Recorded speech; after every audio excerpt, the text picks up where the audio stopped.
চলুন আজ তাহলে শেয়ার করে দিই আমার ব্যালকনি বাগানের যে কুমড়ো শাক কুমড়ো গাছটা হয়েছিল সেই কুমড়ো পাতার মধ্যে কিভাবে আমি চিংড়ি ভাপা করলাম। চিংড়ি ভাপাটার জন্য যেটা করতে হবে সেটা হচ্ছে চিংড়ি মাছ ভালো করে ধুয়ে বেছে নিয়ে আমি মাথাটা একদম বাদ দিয়ে দিয়েছি, কারণ আমি আগের রেসিপিতে শেয়ারই করেছিলাম যে চিংড়ি মাছের মাথাটা আমি ওই ডাঁটা রান্নায় আর কি কাজে লাগিয়েছি।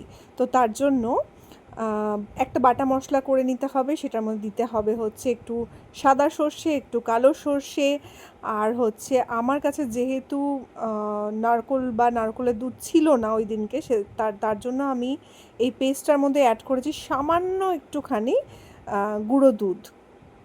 সেই গুঁড়ো দুধটা যে কোনো কোম্পানি হতে পারে, আমুলের হতে পারে বা যে কোনো এভরিডে যেরকম যেটা আপনাদের ঘরে অ্যাভেলেবেল থাকবে। যদি নারকোল থাকে তো নারকোল অ্যাড করাটাই অনেক বেশি ভালো হবে। আর সামান্য একটু নুন আর সামান্য একটু হলুদ।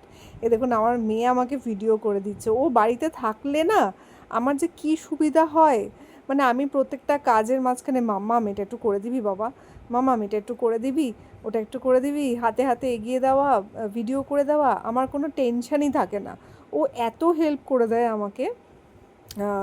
তো এই যে ভিডিওটাও খুব সুন্দর করে আমাকে ভিডিওটা করে দিয়েছে।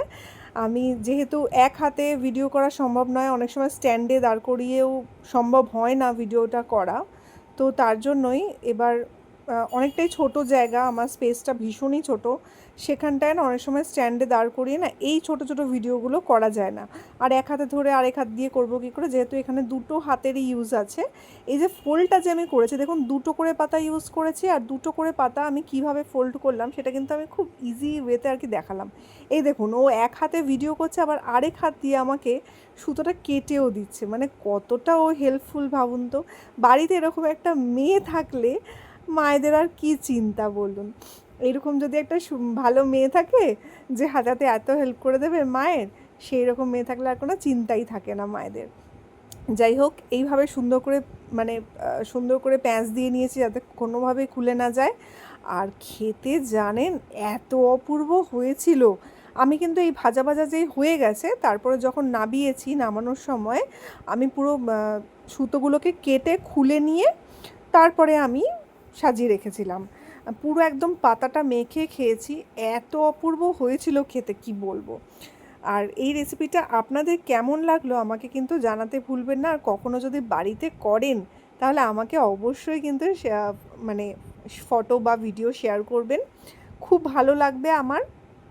যদি আপনারা অন্য কোনো প্রসেসেও করেন বা অন্য কিছু নতুন কিছু অ্যাড করেন যেটা খেতে আরও বেশি টেস্ট হয়, সেটা যদি আমাকে শেয়ার করেন আমি নিশ্চয়ই সেটা ট্রাই করব। আমার ভীষণ ভালো লাগে নতুন নতুন রেসিপি ট্রাই করতে। আমি চেষ্টা করি আমার ঘরে যে ইনগ্রেডিয়েন্টগুলো থাকে সেগুলো দিয়ে খুব সিম্পল ওয়েতে করার। যদি আপনাদের কাছে কিছু আইডিয়া থাকে তাহলে কিন্তু অবশ্যই শেয়ার করবেন। তাওয়াতে করলে হয়তো ভালো হতো জিনিস, কিন্তু আমার কাছে ওরকম টাইপের তাওয়া ছিল না, তাই আমি কড়াইতেই করেছি। ভিডিওটা কেমন লাগলো জানাতে ভুলবেন না। দেখা হচ্ছে নেক্সট ভিডিওতে। আজকের মতো চললাম, টাটা।